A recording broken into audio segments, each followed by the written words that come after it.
Vous avez beaucoup appris sur la liaison de données. Il est temps de le mettre en pratique. Dans ce travail, vous allez utiliser les différentes formes de data binding et voir comment vous pouvez les utiliser dans votre application. Alors mettez la vidéo en pause pour faire cet exercice et lorsque vous avez terminé, revenez et continuez à regarder la correction.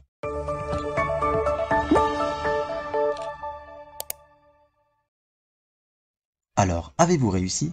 Voici ma solution.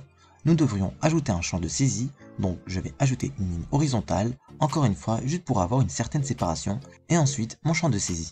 Le label, bien sûr, est facultatif. Je veux que l'utilisateur entre son username, ajoutons donc un input qui reçoit cette classe form control. Si nous sauvegardons ceci et jetons un coup d'œil à notre application, voilà à quoi elle ressemble. Maintenant, si vous ne voulez pas la voir directement sur les bords, vous pouvez bien sûr y ajouter un peu de style bootstrap. On pourrait mettre un conteneur avec une rangée à l'intérieur et ensuite vous appelez la classe XS12. N'hésitez pas à insérer votre contenu là-dedans. Ce n'est pas nécessaire pour la solution de ce problème bien sûr. Donc avec ça, nous avons notre champ d'entrée ici avec le username. Maintenant, nous allons lier ce username à une propriété de notre fichier TypeScript. Donc ici, je vais ajouter une nouvelle propriété à mon component d'application et je vais nommer cette propriété username. Ce sera une chaîne et je vais la définir comme une chaîne vide comme ceci. Maintenant, nous avons appris que nous pouvons utiliser la liaison bidirectionnelle pour se lier à cela.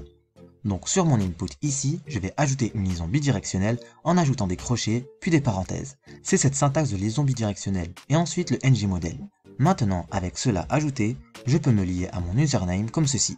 Maintenant, important, pour que le ngModel fonctionne, vous devez vous assurer que votre module d'application, vous avez ajouté form module aux importations parce que la directive ngModel fait techniquement partie du forms module fourni par Angular. Donc assurez-vous que vous avez ceci. Vous devriez l'avoir là par défaut quand vous utilisez un projet CLI. Et avec cela, nous devrions mettre à jour le username à chaque touche entrée. Maintenant, pour être capable de voir ça, je vais ajouter un paragraphe en dessous de l'input et ici je vais sortir username. Maintenant que c'est sorti ici, on peut sauvegarder ça. ngserve devrait fonctionner bien sûr. Et nous devrions voir que si j'entre par exemple le bonjour ici, on le voit en dessous de l'entrée. Les deux premières tâches sont donc résolues. Maintenant, ajoutons le bouton. Donc nous allons ajouter un bouton sous le paragraphe où je vais dire reset user et ce bouton va d'abord recevoir quelques classes bootstrap btn, btn primary pour le rendre agréable à voir. Mais plus important encore, nous devrions le désactiver si le username est vide. Maintenant, comment pouvons-nous faire cela? Nous avons appris que nous pouvons lier la propriété disabled. Maintenant, même si nous l'avons utilisé plusieurs fois, ce n'est bien sûr pas la seule propriété à laquelle vous pouvez vous lier, mais c'est celle dont nous aurons besoin ici. Nous pourrions définir disabled comme une propriété qui est true ou false, ou nous le mettons directement à true ou false, mais comme je l'ai expliqué entre les guillemets, vous avez simplement une expression qui se résout à un vrai ou à un faux. Maintenant, puisque nous voulons désactiver cela, si le username est vide, nous pourrions simplement vérifier qu'entre les guillemets ici. Donc nous pourrions dire de désactiver ceci si username cette propriété est égale à une chaîne vide, donc deux guillemets simples à l'intérieur ici. Avec cette expression, cela retournera vrai si username est vide. Par conséquent, ce bouton sera désactivé, sinon ce sera false et le bouton sera activé. Voyons si cela fonctionne comme prévu. Après avoir enregistré ceci, le bouton est effectivement désactivé au début parce que le username est clairement une chaîne vide.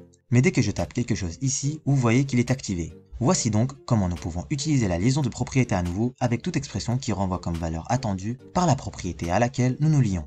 Donc dans le cas de disabled, true ou false. Avec cela, nous avons également résolu ce problème. Maintenant, nous devrions également ajouter un écouteur de clic à ce bouton afin que nous puissions réinitialiser le username une fois que nous avons cliqué sur le bouton. Donc la recherche d'événements avec des parenthèses normales, trouvons le clic pour ceci. Et ici, nous pourrions appeler sur reset une méthode où nous mettons alors le username égal à une chaîne vide. Mais comme c'est tout ce que nous allons faire, je peux aussi simplement dire que le username est une chaîne vide. Et maintenant, ne confondez pas ça pour la syntaxe que nous avons utilisée ici pour la propriété disabled. Là, nous avons trois signes égaux pour vérifier quelque chose. Ici, nous avons un signe égal pour attribuer une valeur. Avec ceci en place, nous devrions maintenant être en mesure de revenir à l'application. Entrez bonjour ici, et si je clique sur Reset User, c'est vide et le bouton est à nouveau désactivé, parce que nous avons réinitialisé la chaîne de caractères du username. Et voilà notre problème résolu sur la liaison de données. J'espère que vous l'avez apprécié.